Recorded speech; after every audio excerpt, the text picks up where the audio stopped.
let's say you go to school, you have a top-notch education. Let's say you do everything in your power to educate yourself and to gain knowledge and go through life and have a great job and have everything. And even though you've done all these things, there's a very, very great chance that most of your behaviors, habits, and reactions come from the time in your life when you were 0, 1, 2, 3, 4, 5, or 6 years old. The reason being that from 0 to 6, maybe 7, we are in a completely different brainwave and consciousness state than we are later on in life.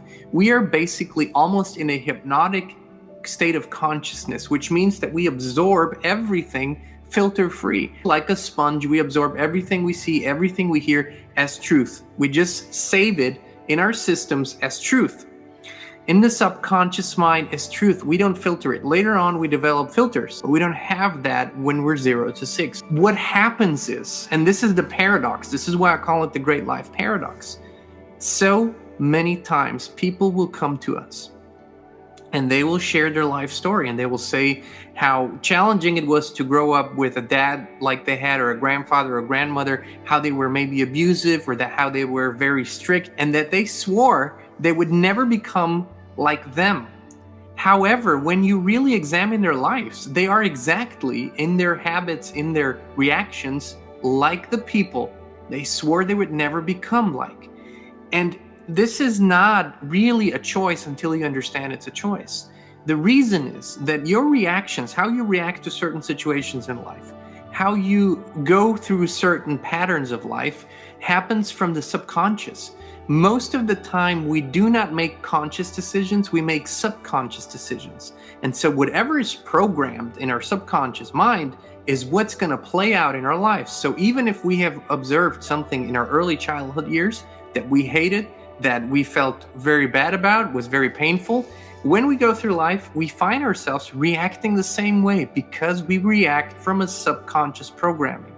What can we do about this? What we need to do first is accept that there is a programming that runs us, that there is a subconscious mind. This is an absolute truth. This is a fact. If you fight this, just because your programming might have come from someone you don't like, or it might have come from a childhood you don't appreciate, then you're going to struggle all your life. So first you accept that this is where it comes from. The second step is to examine it.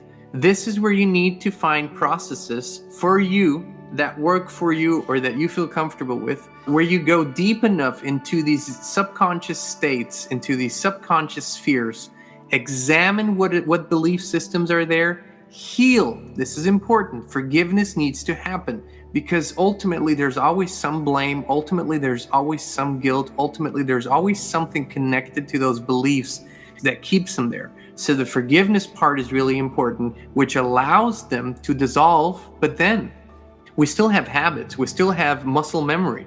And so we need to create new, better serving beliefs that we program subconsciously. That's where going into deep states, deep meditation, deep relaxation, deep exercises comes in, because you then enter this subconscious state and you put in new information over and over and over again until it becomes a program, a belief. And yes, we will always have programs and beliefs that we run, but bottom line is, are these beneficial? Are they true? Are they authentic? Or are they something that holds us back in life? And this requires a showing up on your part. This is basically, at a minimum, this is a 3-month deep process, but I would say really to turn things around, it takes years. It sometimes takes years because you cannot do it all at once. You kind of focus and start with the things that are the most painful or that are the most hindering in your life, and then you work your way out to the things that are not as problematic until you feel that you have really cleared up the subconscious programming that wasn't serving you and replaced it with beliefs, habits, and thoughts that do serve you. And this requires commitment to the processes. It also requires commitment to getting help if you need it. We'd absolutely encourage you to seek out coaching, to seek out a kind of coaching that empowers you, so that whenever you find yourself with a challenge in life, you have the tools to not just overcome the challenge, but eventually thrive through the challenge, which is really what challenges are there for. It's to elevate us to a new level of thriving. And so I would encourage you to do your own examination. Just look at your day. It's really easy to find those patterns. When do you react? I mean, if you have children, this is even easier, because when you have children, there's constantly something to react to. But when do you react in a way where if you really examine and go, oh man, that's what my mother did. That's what my father did. That's what my grandfather did. You find yourself saying the same words. You find yourself saying the same things, even though they might not even reflect your true belief, just because they're subconscious programs. And you say these things and you go, oh my God, I sound like my dad. I hated it when he said that, but I sound like my dad when I say it. So these are really good ways to just examine how these programs run. And I want to say one thing again. This is not to blame yourself. This is not to guilt yourself into anything. This is not to put yourself down. This is an empowerment thing. Because once you realize this, you can change it. We cannot change what we're not aware of. But when we become aware of something, we can change as much as we want to and transform as much as we want to. That's why this is important.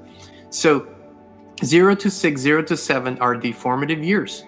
Then, when you are an adult, you either benefit or suffer from those formative years. And this is where you need to make the decision. Now that change needs to happen, you need to examine that subconscious programming, and you need to reprogram and heal yourself. And when I say need to, of course you don't need to, but if you really want to thrive in this life, you have to find out what's holding you back. You have to find out where it comes from. And just working on the surface level, just working on the conscious level, this is where so much of the spiritual quote unquote community falls into the trap. They're told they don't need to do anything, they just need to think positive thoughts. But positive thoughts are on the conscious level. They're up on the surface. It's like saying you can clean the ocean with a floating device.